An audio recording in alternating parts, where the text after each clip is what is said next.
Hey, everybody. Welcome to the Love Experience Show. I am so happy that you guys are here. Go ahead and invite some people to join the show, watch the episode, like, share, and subscribe to the channel. And I am Ashley J, relationship and dating coach and therapist, wife, mother, author, speaker, so many things. Today I have a special guest with me. I followed lady on Instagram and I had to reach out to her to come on the show because I like what she has to say. And I feel like we kind of align a little bit. So, Allison, welcome to the Love Experience Show. Thank you. Thank you so much, Ashley, for having me. Thank you. So today this is your episode, so we could go ahead and get started. Do you want to explain yourself? Introduce yourself to the people. Tell them who you are. Sure. So, my name is Allison. I am a certified dating and relationship coach, and I primarily work with singles to help them find the love and commitment that they deserve. So, the way that I do that is that I have coaching programs, both group and one on one. And not only do we talk about ways that we can work on becoming a better version of ourselves so that we are better for ourselves, but then also by default, better for our partners and everyone else we have a relationship with, right? But then Mhm. also practical skills on how to navigate dating in 2022. That's what I'm talking about. That's good. That's good. Hey, she comes on and she drops some gems on everybody. And they're great. Okay. So go ahead, follow her on Instagram. Instagram. Oh my gosh. Instagram, Align with Allison is her name on there. So y'all go ahead and share this episode to everybody. Share the episode to everybody. I want to see these numbers come up. And let's see. If you have questions, comments throughout this conversation, go ahead and put them in the chat. We will read them. You know how we get down on the Love Experience Show. We will read your comments as the show is going on and really pay attention to them the last 15 minutes of the show. Okay, so today you said we wanted to talk about discernment. You want to kick that off? Yes, absolutely. So, one of the biggest issues that my clients face, well, the biggest issues that they feel like a husband's going to fall into their lap. And then we get over that very quickly. And I hope that my content helps folks get over that before we even get into it. But a more real practical issue is that they say, Allison, I don't know what questions to ask. I don't know how to pick up on red flags. How do I discern whether or not someone is an appropriate match for me? So Mm-hmm. that's what I really tackle, right? And so my recommendation to everyone who's listening, who's in the dating scene, who's struggling with discernment, is before you go on that next date, before you go out socially with a friend and get bagged or bag somebody that you meet, before you log into your dating apps, you need to be clear with yourself as to what you're looking for out of a partner and what you're looking for out of a partnership. Those are two Mm-hmm. different things. What do you want out of the person, right? Like, how does this person show up as a human being? And then how do the two of you relate as you function in your relationship? You need that clear vision. So, when I start my work with my clients, they have pre-homework. Before we even start, they have to come in with this. And I ask them to come up with 3 relationship goals. What does this relationship look like? Now, many times folks will start with, and I'll ask that question and they'll say, oh yes, I know my relationship goals. He got to be 6 feet. He got to make 100,000. I said, I didn't say the man, and we gonna push back on that in a moment, but I didn't say describe the man. I said describe the relationship. How do the two of you function in the same space together? What Mm-hmm. does this look like? Does this look like where one of you works and the other one stays at home? Does this Mm-hmm. look like that you're living on a yacht and you're hopping through islands in the Caribbean, or you live on a farm growing your own land, or you live in a city, right? Does it look Mm-hmm. like that you get legally married or you have a partnership? Does it look like children? Do you have a business? Like, what does the relationship look like? Are you affectionate? Do you spend quality time? What does the relationship look like? We need to have a clear vision on that, right? Mm-hmm. Once we have that clear vision literally written out pen to paper, Then I want to know about the man, because in most cases, my clients are heterosexual women, right? Mhm. So then I want to know about the man, or it could be the partner. Doesn't matter, whoever's listening, the partner, the person you're looking for. Mhm. Then tell me about what qualities he or she must have in order for you to consider them a good mate to you. That is going to vary. So people say, well, Allison, what were you looking for? But what I value, where my morals are, what my goals are going to be different from yours for cultural reasons, for whatever my experience is, what I'm looking for, what you want are going to be two different things. So Right. what does this person look like? How do they behave? What are their morals? What are their values? What are their character traits? And the reason why this needs to be clear is because we're now going to take the goals that we just established, what the relationship looks like. Mhm. We are going to take the non-negotiables. That's the list of what this person must behave like, their morals, their values, right? And then Mhm. we're going to come up with a list of questions that we use to drive our conversation. This is how you pick up on red flags. Before you can pick up on red flags, you must have a clear vision as to what you're looking for in the first place, right? Right. Everybody Right. drives. Unless you don't drive, you wouldn't know that red means stop and green means go. You first had to learn, usually in your childhood, right? When you see Mhm. red, that means do not drive. When you see green, that means drive. When you see yellow, you need to slow down. You need to be clear on what you need to do first. I know when it's green, move forward. I know when it's red, stop. That means you need to be clear on what red is for you, what green is for you, what yellow is for you. Some things bother folks that and it doesn't bother others. Some people want children, some people don't want no children, right? Mhm. Some people want to be with an entrepreneur. Some people say, I need a nice 9 to 5. I need to know when he's coming home. I need somebody to help me with the kids. We can't be working until 2 o'clock in the morning. I can't be here. We need to be clear on what we're looking for first before we venture out on dates. Once we have that clear, now we can generate our questions. So that is the first part of building discernment. So you said a mouthful, and it's exactly the same thing that I teach. I actually just created a course, and it's a really a group coaching program where we go through all of that step by step, because I don't think people really understand how important that is to be clear on what you're looking for before jumping out there and dating. And you also have to be in a place to be able to do this, because if you're not mentally over and physically, I'll say that too, mentally and physically over the last person you were with, you don't need to be out there dating. You're not in the right frame of mind to say what you're looking for, because all you're going to look for is that same thing you just got out of. Right. So you need to have the right frame of mind when you're going into dating, because that just is going to perpetuate the same issues that you already experienced in the past. And if you're going out dating and trying to get on a dating app, my guess would be you want something different. You don't want that same thing. So you got to do something different. I love the fact that you brought that up, and that those are the things that they have to do before even starting the program. You have to be clear on that. I Right. love it. So once they bring that homework, now is the pushback, right? So you mentioned about he got to be 6'6", he got to make 100,000. Now it's pushback time. Now it's going to be, please tell me why his height being 6 feet is going to make or break the quality of your relationship. Explain it to me. If you have a solid explanation that him being 6 feet by default means he's more loving, him being 6 feet by default means he's more protective of you. Like 6 feet guys don't run from a bullet. They're going to protect you from if somebody try to jump y'all. Like that's just biologically in their nature, right? It's in their DNA. Because they're 6 feet, they're going to protect you better. Tell me why. And then cool, you can keep that on your list. If you can't give me a logical reason, which no one has been able to do in 2 years, no one has been able to give it to me in 2 years, then that has to get crossed off your list. And you're going to give me something that's going to impact your life, impact your relationship, impact his ability to be a solid parent, to help you to raise these children together as you've agreed to. Those are the qualities that I'm going to allow and accept. So you come with the homework, and then I'm going to push back and I'm going to challenge you. What does loyalty mean? Y'all love loyalty. What does that mean? God fearing. What does that mean? Oh, he got to make 100,000. Okay, you live in New York? You live in DC? 100,000 ain't a lot of money. Right? So tell me what is 100,000? Is that what we've heard? Still, he got to be 6 figures.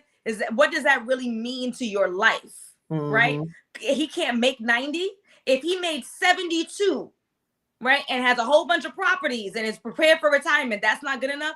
We need to really push back on some of the things that we've blindly accepted just because we heard it on social media a couple dozen times. Right. Right.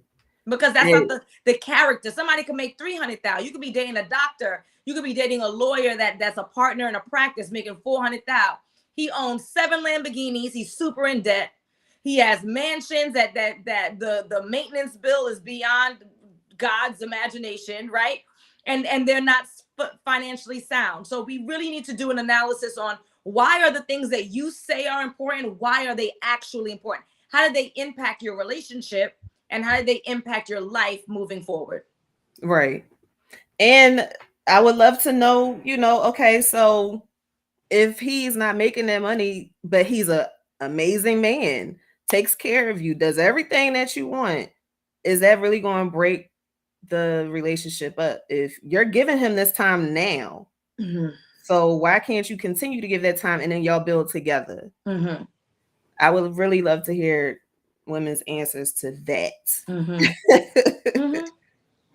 So yeah, it needs to make sense. Help it make sense to me why you feel like this fantasy is going to be a reality and why it needs to be a reality. Right. Absolutely. And just like you said, right, we're getting back on the dating apps. We're getting back going out socially. We're presumably looking for something different.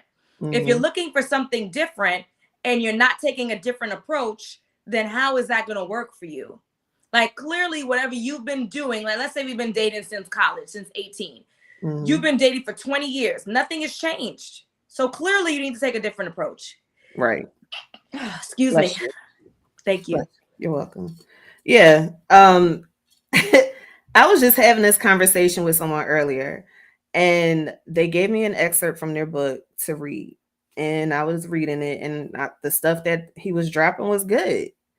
And he was like, but I don't understand why you can get it, but nobody else can. And I'm like, well, one, this is what I do.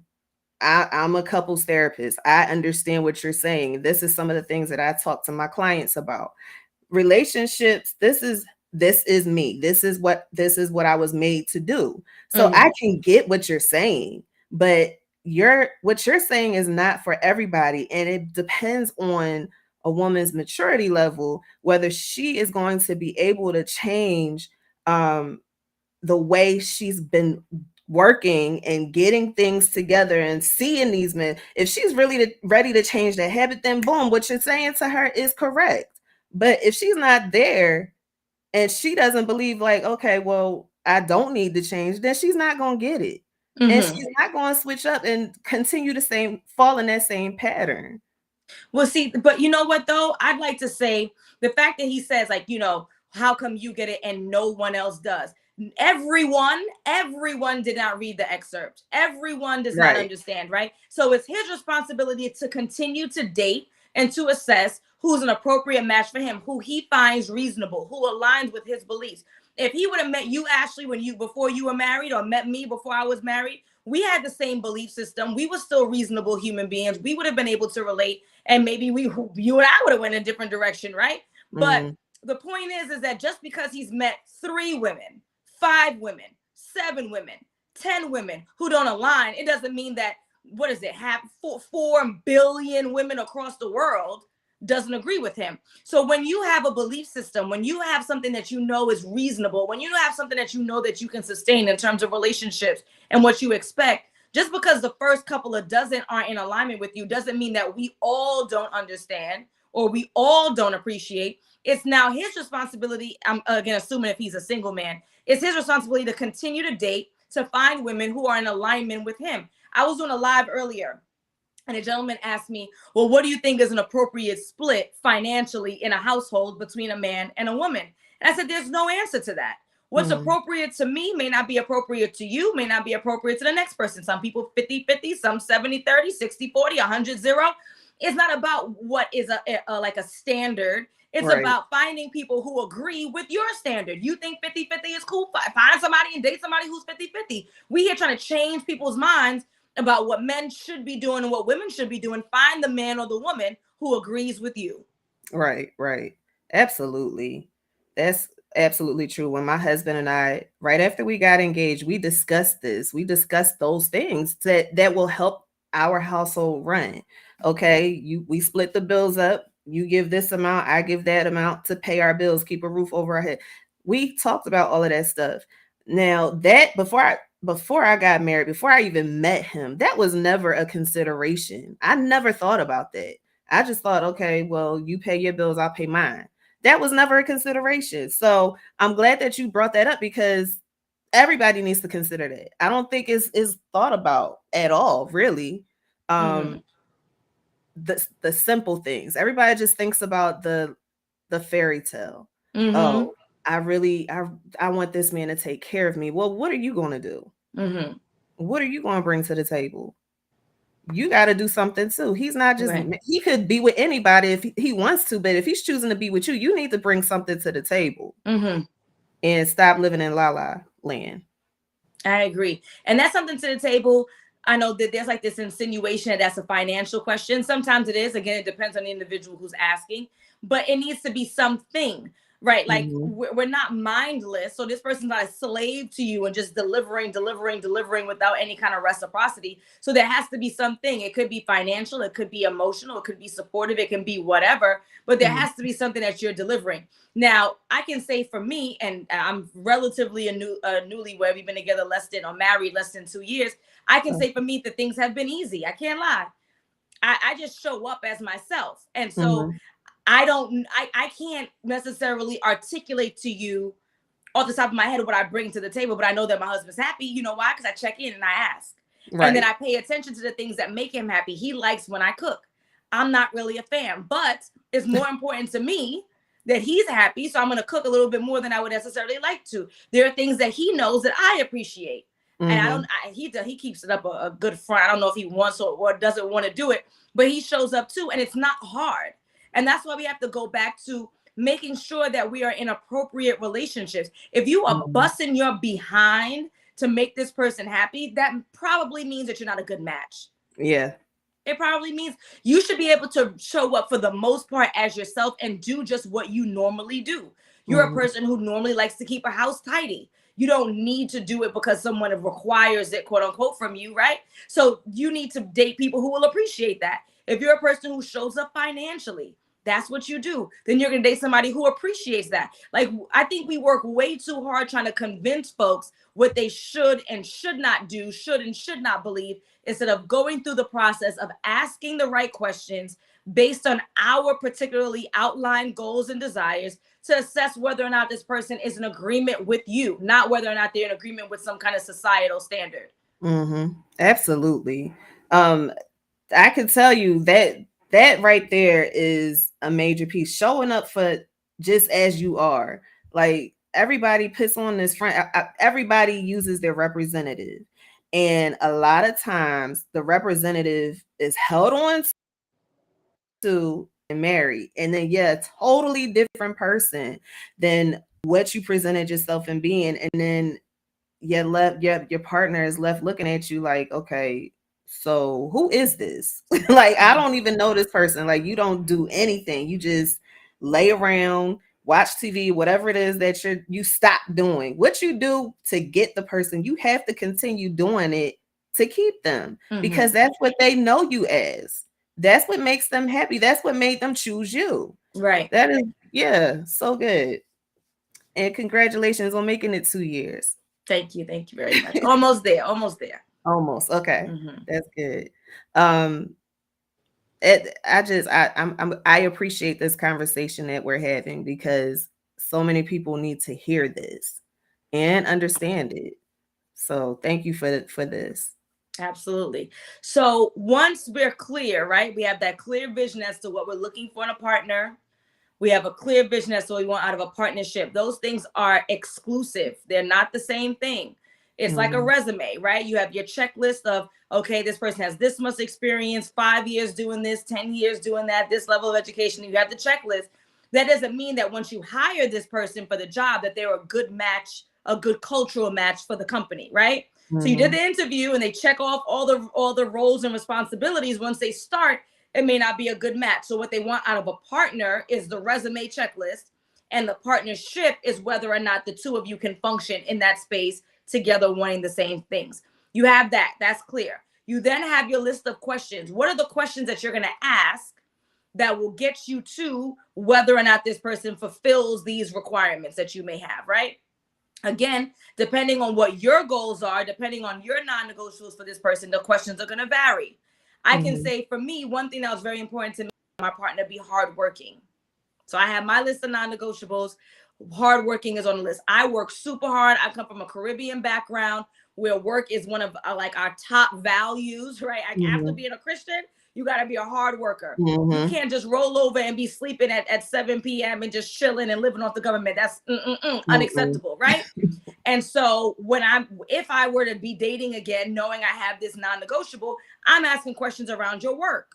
I want to know what you do. I want to know, do you enjoy your work? I want to know how many hours you put in. I want to know, is there room for growth? Do you see yourself retiring from there? Do you have any entrepreneurial goals? Do you see yourself, right? Like, I want to know everything that I can find out about your work, because one of my non-negotiables is that you're a hardworking man. But if you're telling me, oh, I have a gig, that's questionable language, right? Which might not bother somebody else.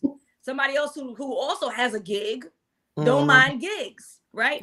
Stability is really important to me. If you are an artist, that might be something that's a little bit problematic for me. And not that artists are bad people, but again, because of my expectations, my standards, my goals, I'm going to be on alert to hear that, because of the classic, struggling artist trope. I don't want no parts. That might not be a problem for one, is a problem for me. I'm going to be listening to whether or not you enjoy your work. If you hate your job, you're going to eventually, I'm thinking about the future, you're going to come home as a negative Nathan, a negative Nancy, angry all the time because you hate your dang job, right? There's no room for growth. Like, what are your next steps? I know I like a hustler. Like, you got a second job, you got a business. Like, how can I support you? So those are the kinds of questions that I mean. You first have to identify what your goals are, your non-negotiables, and then you're going to come up with a list of questions that answer. Remember back in school, we used to do the web. It was a circle in the middle of the page, and you had the word, and then you had the lines coming out of it. That's what it should look like. It should be your non-negotiable in the middle, and then a whole bunch of questions that come out of it. Now, you're never going to ask blatantly. So you're not going to say to someone, are you hardworking? Because most people are going to say, yeah, even if they're not, right? So you're going to ask questions around those non-negotiables so that you can assess whether or not what they're saying is the truth. And you're going to constantly assess. I'm going back to school because I'm an educator, right? So in school, you didn't go to school in kindergarten and then you went all the way through high school and then you got your diploma. You took one test. You took your spelling test, your numbers, your letters. Then when you kept moving, you did your little reading test. Then after that, you had to, right? Like, you continue to take test after test and quizzes and all kinds of stuff to figure out whether or not this is appropriate for you to go to the next grade. If you fail a test, you have to repeat the grade over again, right? You should be constantly assessing whether or not this person is an appropriate match. So the first time you ask your set of questions, they answered it this way. Now you're going to remix those questions. You'll ask in a different way. And then you're, okay, that lines up. That makes sense. Yeah, he did mention that to me before. Okay. Right now, if you get inconsistencies, now you know that there's a red flag. Now you're hanging out with his coworkers. Now they talking about a different job title. You told me you was a teacher. This person's saying that you're an assistant or whatever, right? So we're constantly assessing over time, but you're also mixing in the regular stuff. This should not feel like the Spanish Inquisition. It should be naturally flowing conversation. You should be asking them what they like on Netflix. You should be asking them whether or not they believe in reincarnation and aliens, all those kind of like silly conversations that folks have, right? Like if a religion is important to you, you're asking questions about, when's the last time that you went to church? Do you go to church? Is there a church that you belong to, or a temple, or what have you, right? Like, you're asking questions about those things. Tell me, so you go to church, that's cool. What's your relationship with God like? Yes. Do you have a relationship with God? Do y'all talk? Because God is your homie? Like, you're asking questions. You're not going to say, are you a Christian man? Because if you ain't get a Christian man, then I can't be with you. You're just gathering information. As I say, dating is data, same root word. Yes. You're gathering information while having fun. That's the goal. gathering information while having fun. And if things are in alignment, then you continue to the next grade. Now we go to grade 2, grade 3, grade 4, Mhm. and maybe graduation is going to be walking down the aisle, just like Mhm. in graduation in your 2-step. Yep. And then there you go, right? Then you could proceed to your life together, college, career, for the education example. Yep. Mhm. So There's that's levels how you to do it. it. That's how you build discernment. You're asking questions, you're constantly reassessing. Absolutely. There's levels to it, and you gotta take it one step at a time, like you said. And I also want to talk about the piece where you're gathering information. So I like to, this is a formula that I came up with. Ask the question, wait for the response. If his response brings up another question, then do that. It's a natural flow of conversation. You don't want to make it sound like he's under interrogation because that's a turn off. Nobody wants to feel like that. And you probably won't have another date or another conversation. So let it come naturally. I know sometimes women can be eager when they feel like they met somebody that is like, checking everything off on the list, and then you're hounding them with questions. Well, that's not going to work out. You got to take a step back and let him answer, let him get comfortable. And I feel like you trying to solve a case. Yep. Absolutely. Well said. And you could throw yourself in there too, right? Yeah. So it's gonna be like, what do you do for a living? Blah blah. He said, yeah, for me, I've been a kindergarten teacher for 10 years, and I think it's time for me to move up the ranks. I can't deal with these little kids and they snotty nose all the time. So I think I'm gonna talk to my principal, go to fifth. Like, you can throw yourself in the conversation as well, so it doesn't feel as like interviewee. Yeah. It can feel a little bit more natural, and then allow them to ask you questions too. Absolutely. You got to be open for that, because if you're not, then I don't know who you are going to end up with. Honestly. So this sense of discernment, like, I want y'all to realize how important it is for you when you're dating, when you're out there getting to know people. You have to have this idea and this sense of discernment, because one thing for sure, you already know when you have that little voice in the back of your head, however you want to talk about it, the feeling in your gut, whatever it may be, that if you're talking to somebody and it's a complete waste of time for you, y'all not vibing, is nothing happening, then stop wasting your time. Move on to the next person. Don't let that person feel like they have a chance with you when you know they don't. And I'm saying that because that's something that I did when I was dating, and I ghosted people. That's not the right way to do it, because you hurt somebody's feelings doing it. Just be straight up with them and tell them, look, this is not going to work, and we can't do this anymore. Like, I'm good. Let them know right there at the end of the first date. Tell them, or after the conversation, because sometimes in the conversation that you don't like that person. Yeah. So go with your first instinct. Don't sit there and try to ignore it and say, oh, well, maybe it'll be different when we get together. Nah, your first instinct is usually the right one. So I absolutely agree with you. Don't waste time. Don't, drag people along. You might want to have the conversation once you're in your house, nice, safe, and locked up, right? Yeah. A little dangerous in these streets. Yeah. Make sure you drove to the date or took over to the date on your own. Make sure you're transporting yourself back home on your own. And then you might want to let them down gently. I agree with you, Ashik. I am not a fan of the ghosting. I think that you're putting out bad karma out in these streets. Let folks know you're disinterested. Worst case scenario, which has never happened to a client from me in 2 years, is that they will curse you out. Worst case scenario. Most of the time, they either won't respond or they'll say, thank you for letting me know. Right. I appreciate it. If you think they're the type that's really going to get nasty with you, send your message and then block. That way you will never see what they could have responded. But be decent, put good vibes out in these streets. And if you know that someone's an inappropriate match for you, let them down. Just let them know. Absolutely. So what else do you tell your clients when they to you for coaching? So after we work through what questions to ask, well, getting clear on what you want, then you know what questions to ask. Then it's also letting go. Like, when they have quote unquote failed your test, and it doesn't mean that they're bad people, they're just not an appropriate match, right? When they say, yeah, Allison, maybe I'll have a gig next week, so maybe I'll be able to take you out. Like, you failed my test. Like, so too bad, so sad, right? That's not going to work for me and the level of stability that I want. And so letting it go and not saying, oh, well, maybe he might actually become the next 40-year-old rapper. It might actually, no. Right? Like, you need to know to stick to your guns and let it go. Like, right, Frozen, right? Like, you need to let it go. It's not working out. The longer that you hold on to something that you well knew was an inappropriate match, the more difficult it is for you to be able to separate yourself moving forward. Absolutely. So once you pick up on the language is questionable, once you pick up on they've answered in a way that makes you uncomfortable, that goes against what you have clarified before you met them. And that's why it's key to have this list before you meet people. Because if you don't, then you'll create the list after the fact based on how the person presents versus you already knowing what you're looking for and they're not showing up that way, right? Let them go. Like, move on in your dating process. Again, the longer that you try to give them second, third, fourth, fifth chances to rectify whatever's been made clear, is the more difficult it is for you to let them go later on. And then you're stuck, and you know whose fault it is? Yours. So when you get the red flag, you got to stop. When you get to the red light, you got to stop. You can't run the red light after you've seen that it's red and then be mad when the cops pull you over and give you a ticket.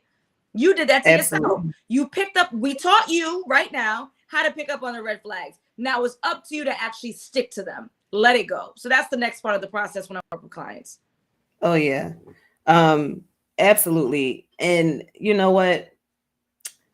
You were using the example of what you were looking for, somebody that was hardworking. Mine was somebody who had stability, and they were already established. And that was a big thing for me. And if I was talking to someone, once I got to this point, now this is the important part. Once I got to the point where I was ready to really focus in on what I was willing to negotiate on and not willing to negotiate on, I had to, if I was talking to somebody that was not stable, they were moving from place to place and never had their own, that I couldn't do that. Like, I can't, this is what I did as a child. When I'm looking for a potential partner, I don't want to do that with my potential partner. Like, I need you to have this stuff together and show me that you are, a man and can handle having your own place and taking care of the bills. So what I guess what I want to say is, as far as discernment goes, everybody has the ability to hear, I guess, their conscience. And if your conscience is telling you, like, look, this ain't it, don't try to make it work. Like, y'all don't understand how important that is. Don't try to make it work if it's not going to work. Yep. You gotta like Allison said, you have to let that go. Stop. Don't waste your time or their time. Yep. Absolutely. And then what we do thereafter is we also start working on becoming better versions of ourselves, because many times we like to pretend and play victim that we showed up as these glamorous, amazing human beings in the relationship that had absolutely no fault. And this person was just a terrible human being. Everybody's a narcissist, everybody, right? Like, it's always them. There's never me. And we don't want to take responsibility and acknowledge how sometimes we did not show up as the best versions of ourselves. And what are some of the things that we need to improve on? Perhaps we can do it on our own, being honest and reflective. Sometimes we might need a book, we might need a YouTube, you might need a therapist, you might need something or someone so that you can work on becoming a better version of ourselves. Now, what I find ironic is that many times one of the classic lines is that, there's pee in the dating pool and there's no quality men out there and blah, blah, blah. And I have an image. This is an image that I have in my head. It's of a woman, like, I'm in Brooklyn, right? So it's like a woman who's downtown Brooklyn, and she's exuding negative energy. She don't have to be loud and obnoxious, but like, you can read the aura that's around her. It's negative, like nobody wants parts. And I picture very nice looking, handsome men in suits who go right around her, walk right around, avoiding the hot mess express. Like that's the vision I have in my head Yes. when I say this. Like it's not necessarily that there aren't quality men, but perhaps those quality men are seeing you and they're running in the opposite direction. So you feel like they don't exist, but it's because they never approach you because they can read from you that you ain't nothing but a bag of problems. You're holding on to your Yes. past traumas that you refuse to resolve because you're not crazy. You're not willing to go to therapy because you don't want people in your business. You don't want to go to therapy. That you don't want to Mhm. seek any kind of resolution because you're holding on to your trauma because your trauma is a part of your identity. And so to Mhm. let go of that trauma, you feel like you're letting go of a part of yourself. When you let go of that trauma, you're no longer the victim. So you can never use that as an excuse moving forward, right? So they're going to avoid you like the plague. It's not that there's no quality people out there, it's that they're seeing you and Yep. they think that you don't fit the bill. And so they're running in the opposite direction. We need to have a conversation about that, Miss Ashley. Yes. Yes. Yes. Okay. So I myself as an example, I don't have a problem doing it. So before meeting my husband, I had to take 1 year off from dating because I felt like I hit a brick wall. I was like, you know what? I can't do this anymore. Like I can't do this. This is not working for me. All these guys that I'm meeting, they're all the same. Like I have to, something has to give, right? So Yes. I took that time to heal from past relationships because there was abuse in one of them. I had to heal from that. I had to heal from being let down, disappointed, all of the things. I had to learn how to let that go. And then once I felt like I was at a place where I was ready to start dating and be serious about what I was looking for, then I went there and started dating and I got on a dating app. That's where I met my husband. Got on the dating app, met him, and boom, we've been together for 10 years. So you got to do that inner work Sorry to first. interrupt you, Ashley, because I can't let that go. I can't let that go. We gotta say that again. You took a break. You did some reflection on where you're going Yes. wrong. You decided 10 years ago when there was a real stigma attached to online dating compared to now. You said, I'm gonna give this Yes. online Yes. dating thing a chance. I'm gonna try something different. I'm gonna try something new. 10 years Yes. later, you have a 10-year long relationship with your husband. But I thought dating apps didn't work, Ashley. Yeah, that's what I people thought all thought. men are trash and all the guys on dating apps are only looking for hookups. So how come you found yours? I knew my husband when I was a teen. We reconnected through Facebook. Okay. Social media, Yep. right? Everything's a dating app if you make it It so. is. Right? But no, they're no good men. They don't exist. Everybody online are creeps. Mm-hmm. It's working for people who look just like you. It's Yes. working for people who are talking to you as experts in the field. It works if you work it. Absolutely. Sorry to interrupt you. So go ahead. No, you're good. But that's been my foundation. That's what I stand on. That's what I teach people. Like, look, if you keep going down the same road, you gotta stop and reassess what's going on. Look at yourself. What are you attracting? It's not everybody else because you are the factor that or the common denominator between all of these past relationships. So what are you attracting when it comes to these people that you're running into? Think about it. Everybody is the same. Okay, like the big thing is, which drives me crazy being a therapist, everybody's a narcissist. Okay, if all you've been dating are narcissists, why? What are you doing to attract them? What are you accepting? What are you not seeing? Like, you have to understand what you are doing in order for these things to happen. Like, you have to. It's so important. So, yeah, I had to because I was going crazy. I was going crazy, and I'm glad that I did because I was able to see where I was messing up and see, okay, well, I need to change my attitude because I had an attitude. I was one of those people that, I was fed up. So you saw it on my face. You saw not to come up to me. And I did not care about that. I didn't care. But after taking that break, I had to realize, okay, that's really hurting the situation instead of making it better. Absolutely. Well said. Thank you. Yeah, my husband said, then I showed up at the door. So anything else? You guys, you right now, you really want to get your questions and your comments in. Like, let's see the chat lighten up.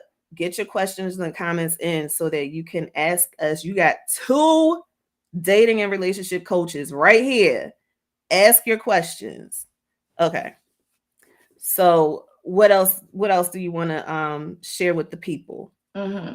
So the last piece in regards to how I help clients to get down the aisle, find the partner that they deserve, is like practical dating application. Like, how do I navigate this thing in 2022? There's online and then there's offline. So with the online piece, it's going to be finding out which dating apps are a good match for you. I literally every single week on Instagram, I have a weekly Q&A Wednesdays at 5 p.m. Eastern, right? And every single week, someone asks me what are good dating apps. And every single week, I tell them, I don't have an answer for you. Where do you live? How old are you? What is the demographic of the men that you're looking to date? All that's going to vary. If you're in Tampa, a good dating app for you is not the same thing as somebody who's in Boston or somebody who's in Dallas. Right. So you have to figure out which ones are the right ones for you. How do you do it? Google it. Top 5 dating apps in Tampa. Yep. Top 5 dating apps in Boston. Top 5 dating apps in Chicago, right? You're now going to take that list and you're going to compare it to its demographics. If you know that you're 50 years old, right? So you might Google whatever the top 5 are, and you're going to look for what's the average age of people on such and such app. What are the top 5 apps for people who are 50 plus? What are the top 5 apps for Jewish people? Like, you need to put in some effort. And I do get pushback, and it annoys me. I got to be honest with you, Ashley. Why I got to work so hard. This is the person that you're going to live with and be with and build a life with for the rest of your life. And you're annoyed about a 30-minute Google search to see if you have the right platform that's a good fit for you to find the partner that you deserve. If that's too much, but you don't mind looking at the restaurant menu before you go out and figuring out what you're going to order before you get there. You don't mind going on Style Seat and checking out the reviews for the hairstylist and the nail tech and the lash tech, right? You don't mind doing that work. When it comes with potentially who you're going to wake up to for every morning for the rest of your life, you need to put in some effort. Find the platform that's appropriate for you based on your location first, your demographics, and the demographics of the people that you're looking for. Okay, Google it, but do the research. From there, you're then going to choose 2 of those, and you're going to pay, PAY. You are going to pay for full access to those apps. How can you, again, tell me to my face that you are serious about finding your lifelong partner and you can't pay $39.99 so that you have full access to the dating app, so you can see all of the parameters, so that you can change your search and limit the age of people and limit the distance? Come on now. And if you ain't got $39.99, you got bigger fish to fry than finding you a husband. Right. Okay. So that's what you're going to do. You're going to pay PAY 3 months, 6 months, whatever you want. I wouldn't do more than 6 months. I wouldn't do less than a month. So 3 or 6. Yeah. And you're going to create your profile. When you create your profile, you're going to choose 6 photos that's super clear of what you look like today, not what you look like in college. If we have any gentlemen on the line, if your hairline is gone, we need photos of your hairline gone, not a hat every single time. Yes. Okay. For the ladies, if you've gained 30 pounds over COVID, we need photos of what you look like right now. Because you're going to set yourself up for disappointment if you present one way online, and then when they see you on FaceTime or they see you on that first date and they're disappointed you did it to yourself, you played yourself. Be you. There are plenty of people who are going to love your bald head. There are plenty of people who are going to love your thick waist. They're going to like your little skinny self. Don't be doing the apps that make your butt look bigger and smaller in reality. They're going to see you. They're going to see you. What's the purpose of lying? Present your truest self, okay? That's the photos, and don't do it other people. Like, do not do the photo with you and your cousin, you and your sister. Do not do it where you're cropping out the person. That's awkward. Where you have a emoji covering the face. We're going to think that's your wife or your husband. Right. Don't do it with your own kids. Nobody needs to see your kids. Don't do it with anybody else's kids, because they're going to assume it's your kids. Photos of you and only you. So that's the photo piece. Then I go through and with like a fine-tooth comb with my clients. They share their screen. I tell them what to write, what not to write. Then we're going to talk about what's in your bio. You keep it simple. You keep it easy. You keep it short. Mhm. Most of the time, people don't read it. They do a quick peruse. If they see something that's long, they're not going to read it at all. They're going to keep it moving. 2 or 3 lines in the bio. And then Mhm. for the questions, when they're asking about like your personality, not your personality, but like they're asking about like if, when, someone might describe me as this, or something I Yeah. like to do is that. Do 3 of those, quick and easy, light, not overbearing. We do not want to be negative. If you're a F boy, then don't reach out to me. Nobody wants to be around a negative Nancy. Say No. what you want. You're looking for a committed relationship. You want marriage. You want a family. Say those words. If someone is afraid and they run away from you because you say the words, I'm looking for a committed relationship, good. I want them to run. I did not say you have to marry me. I said I envision marriage for myself. So if you don't believe Mhm. in, and you're not going to say this part, I'm saying this. If you don't Right. believe in the institution of marriage, as a gentleman reading my profile, I am glad you did not click on me because you're not going to waste my time. Thank you, sir. Right. But we do not say that. Nobody wants to be around a negative Nathan or a negative Nancy. You want to exude positivity. Your photos are bright, they're airy, you're smiling, you're happy. Your responses are positive and bright but clear. That's what the Mhm. dating online looks like. And this is just like really quick synopsis. We do like a whole hour session on this stuff. Then it's the offline dating, right? You have to be outside. Mhm. And it's the weather's breaking, so you ain't got no excuse. Be Right. outside. You have to socialize. You have to go to social events. I highly recommend that you go either by yourself or with one friend because it can be overwhelming for a group of 7 women out drinking and having a good time. And you Yes. want a guy to walk into the middle of the crowd so that if you guys aren't interested in him, y'all can make an embarrassment of him. No, thank you. Right. Right? So if it's me and 7 of my friends, and then it's Ashley and her one friend, she's on one end of the bar, I'm at the other. Which one he gonna go to? Ashley, because she's just the path of least resistance. He ain't Mhm. gotta buy 8 drinks, he gotta buy 2 drinks. He ain't gotta worry about 8 women making a scene. Maybe if Ashley and the friend think that he's awkward or ugly, they'll just say, we're good. They'll chuckle amongst themselves. The whole bar won't know. Right. Go out with a friend, if not by yourself. So that's the quick synopsis, Miss Ashley. I gotta tell you, I'm hungry though. So we gotta take some comments. We gotta take some questions. Yeah, This is we good. late. We can go ahead and start the comments. So what do y'all have to say? Let's go to the top. All right. Jasmine said you got to have a plan. For real, this is all true. There are characteristics that are needed, and absolutely, Ashley, how y'all can grow it, whether it's big or small. As a woman, you should be a multiplier. Um, my husband was correcting me. He said we discussed this before we even moved in. Credit, money, and spending. We did. That was right when we were preparing to move in together. How do you counsel a client who has no sense of themselves, doesn't really know who they are? That's a So question. I'll tell you this. I don't. There are consultation calls, discovery calls, depending on the coach. And they're Mhm. going to ask you a series of questions to assess if they think you're a good fit for the program.